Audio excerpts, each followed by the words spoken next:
Hi, I'm Marty Nemko. This word with Marty is charity.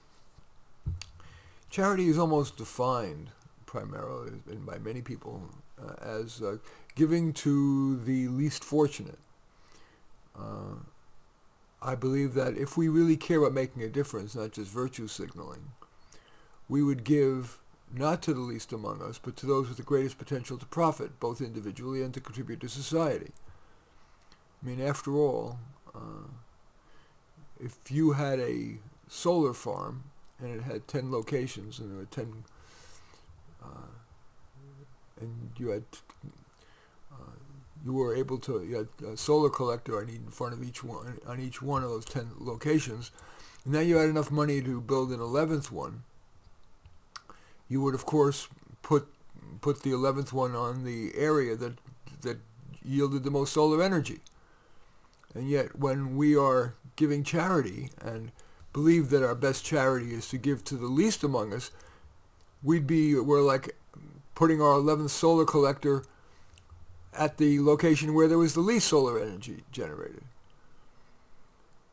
Another example is the battlefield medic. Every battlefield medic knows that with the limited resources, you don't necessarily give to the sickest, but to the patient who's most likely to benefit from the limited medicines and equipment, whatever. So what is the practical analogy to charity? Rather than giving to, and I'll just say the least among us, I particularly am a fan of giving to mentorship programs for high potential, low income gifted kids. Now, those are kids whose potential would go unrealized because they are from low income areas, but they're gifted, they're driven, they're intelligent. And mentoring is probably the best way to increase one-on-one. Mentoring, tutoring, supplementation one-on-one is probably the best way to increase their abilities, and that costs money to provide that one-on-one.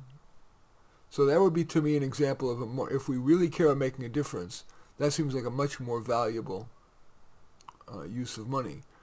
I also believe I believe that ultimately, good reasoning skills, critical thinking, intelligence, however you want to call it, but the ability to learn quickly, solve problems, analyze things complexly, communicate them with nuance and clarity, is very, very important and is perhaps an under-considered or key to why we've had so many generations of multi-generational poor, and education, despite our spending trillions of dollars, is not, the achievement gap is as wide as ever.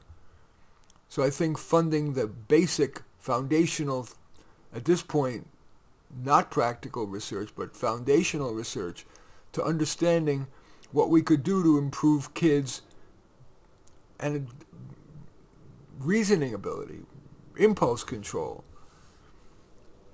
It's all going to ultimately, when long after I'm dead, it'll be clear that it's some combination of brain circuits, neurochemicals, etc., that are at least prerequisite to being able to be a good thinker, a good problem solver.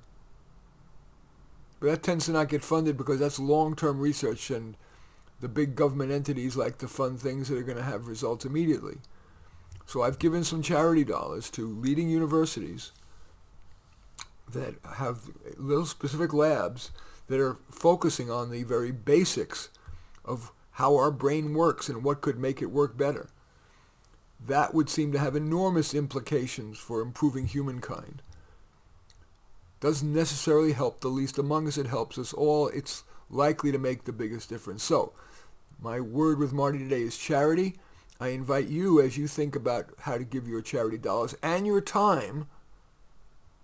I've done career counseling, both individual and groups, at these top universities for their graduate students and their postdocs and their research scientists.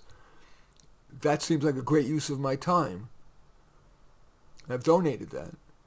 So as you think about the ways in which you could donate your time and your money, perhaps think not about where the deficit is the greatest, but where you can make the biggest difference with your time and your money. Again, the word is charity. As usual, I thank you for watching. I welcome your thumbs up and accept your thumbs down. I always look forward to your comments, and especially like it if you hit the share button below. Share on your social media so that my efforts can have broader impact. And I am flattered if you choose to subscribe to my channel. And certainly would welcome you checking out any of my 32 books.